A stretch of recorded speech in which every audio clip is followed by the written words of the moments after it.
Hey guys, what's up? It's a culture detective here investigating your favorite albums. And, yeah, I'm gonna make my second review of the day. 2 reviews. Yay. And, I'm gonna do a review on the latest Moor Mother and Billy Woods album, Brass. Yeah, I know that this album exists, even though it didn't show up on the top list of the top 2021 albums in RadioMusic.com because it's actually released in late, like very, very, very late 2020. But recently it has come to my attention that this album is pretty good. So I listened to it, and here is my review. Moor Mother, I have heard her collab album with Mental Jewelry last year with the album called True Opera, and it is a really rough, aggressive, odd, but also very raw kind of post-punk no-wave album, and it is definitely one of the most special albums I've heard last year. And then we have Billy Woods, also a huge abstract rapper, one of the most underrated MCs of the 2010s.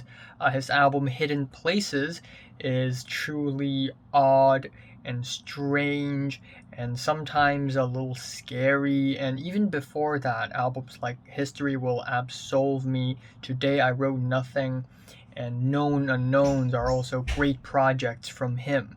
So they finally come together for a collab album, and it is Brass. And of course, it is going to be one hell of an odd and rough and strange and bitter and sort of scary kind of socio-political abstract rap album.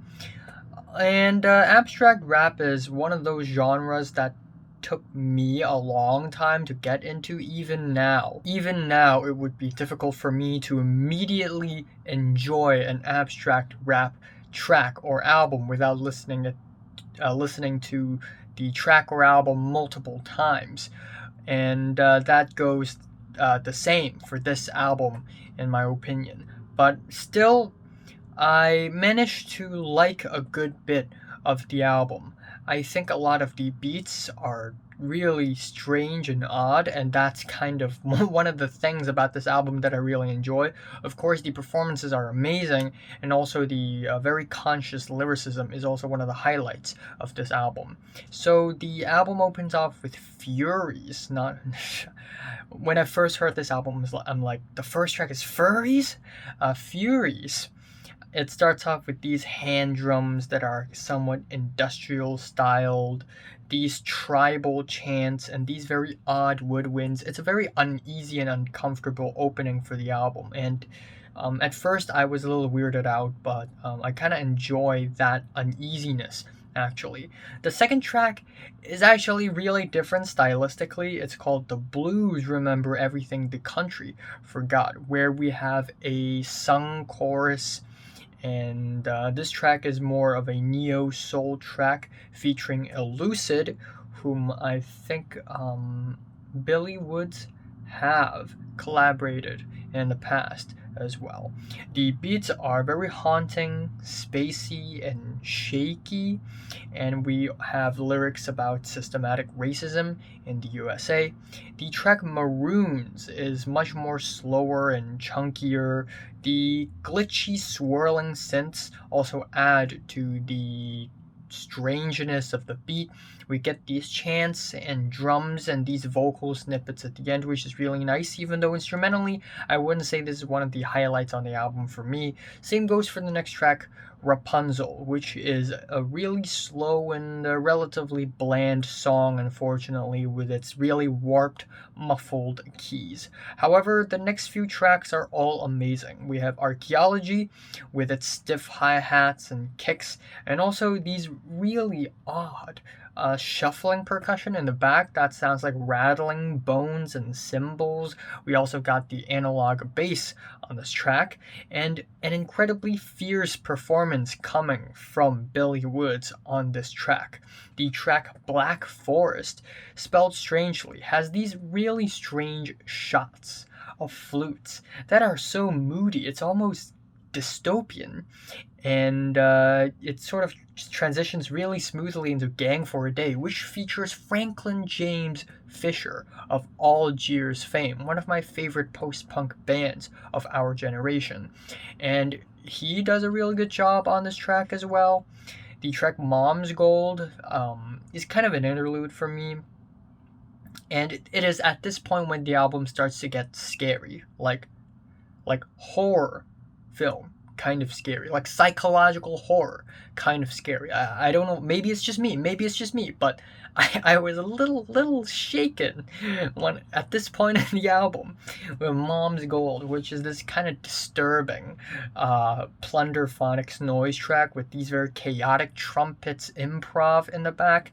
The track Chimney has to be one of my favorite tracks on the entire album, because these woodwinds on this track is so just burnt out and so dreary, and it's just kind of hanging in the air, and it's just looping again and again, and it's like the end of the world.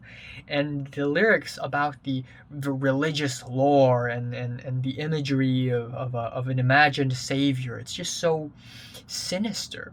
The track Rock Cried is just okay, in my opinion. The beat is kind of standard, and the very long vocal snippet in the middle didn't really help much. And then we have Scary Hours, which is also pretty scary. We have lyrics highlighting wealth, inequality, deportation, the pandemic, of course. John Forte provides these really haunting vocals in the track. And then we get these cinematic horns that are easily the most cinematic thing I've ever heard from both of these artists. And these descending clarinets and the refrains, inoculate the babies, inoculate the babies, inoculate the babies. It's scary, like the title suggests. The track Guinness is where these two artists rap on top of a bare, weepy clarinet instrumental with these distant percussion and irregular flow, which is not bad, but I wouldn't say it's that great. Tiberius is more off-kiltered and trippy. Elucid is featured once again. And the highlight on this track for me is Moor Mother's very demented and just dramatic radio drama on this track. It's a bit of a surprising moment on the album for me.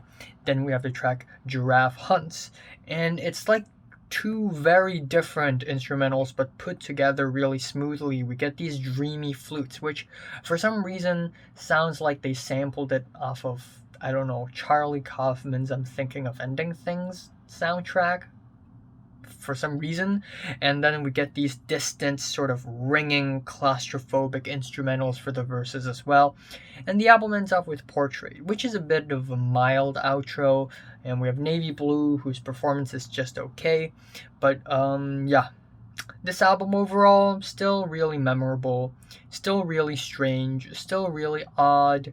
And yeah, I'd say it's again, it's a really hard album to get into, and it's a bit of an album to digest, but I'd say the really weird, odd, and strange beats, as well as these really passionate performances and conscious lyricism, is what makes this album stand out quite a bit. So yeah, my favorite track here is Chimney. My least favorite is Rapunzel. I'm giving Moor Mother and Billy Wood's Brass 8 out of 10. So, have you listened to this album for 1 to 10? How much did you rate it? Like, and subscribe if you want more. Thanks for watching. I will review Black Country New Road tomorrow.